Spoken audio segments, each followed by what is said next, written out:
we talk about language and communication and whether we're sending something to a realtor, an accountant, a client, a lender, it is always in your best interest to do two things, right? So, two keys to communication lenses that everything should go through in order to make sure that what you're trying to say comes across on the other side.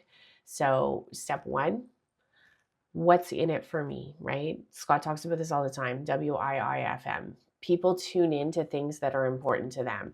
So you have to make sure that what you're telling them is in that language, right?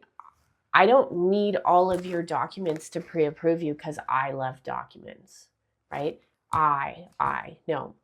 You need to provide me your documents so that I can get you pre-approved and you can go out with confidence to be able to offer on a house and know that you can offer on that house, right? That is changing the lens from what I need to why it's best for them, right? So you always have to think about what their goals are and how to best get them there.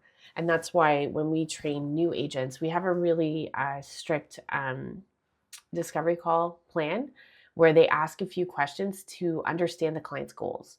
Because when you are then doing your strategy call and you're figuring out, okay, here's a couple of options that best get you to your goal, that is how you're positioning it to your client. It's not, hey, here's mortgage option one, and here's what it costs, and here's how much the payment is, and here's mortgage option two, and here's how much it costs, and here's what the payment is. Like, it's okay, here are two options for strategies that will accomplish the goal that you told us was most important.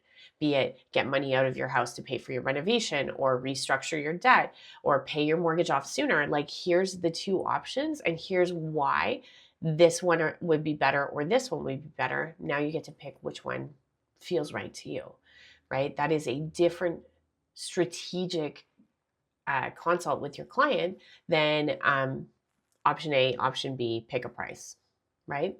We're better than that. We're not just order takers. I want a mortgage, here's a mortgage.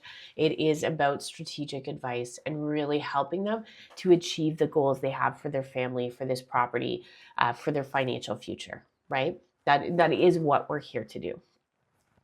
The second lens that I always recommend that you put things through when you are communicating with others is the Hemingway Editor, right? So if you look up Hemingway Editor online, you can actually put anything that you write into this editor. And what it will do is tell you what grade level you are writing to. You think that a higher grade is better, but it's not, right? They say that for anything public facing, anything that's going to the general public at all, you should be writing at a grade 5 level or lower. So you need to make sure that your language is clear, not confusing, easy to understand. You're using words that the general population knows. So the goal isn't to sound smarter. The goal is to be easily understood. And we see that even with legal documents today, right? There's a lot more documents that are no longer in legalese and lawyer speak. They're now in plain language, right? We call them plain language forms.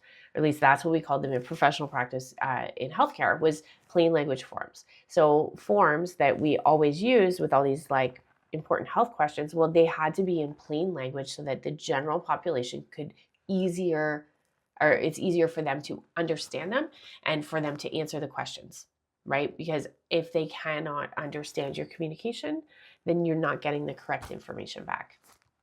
Okay. And that's it, right? WIIFM, what's in it for them? And Hemingway app. That's all you need to go out in the world and communicate with people and really have that information be well understood and get back what you're actually requesting from them in the smoothest way possible.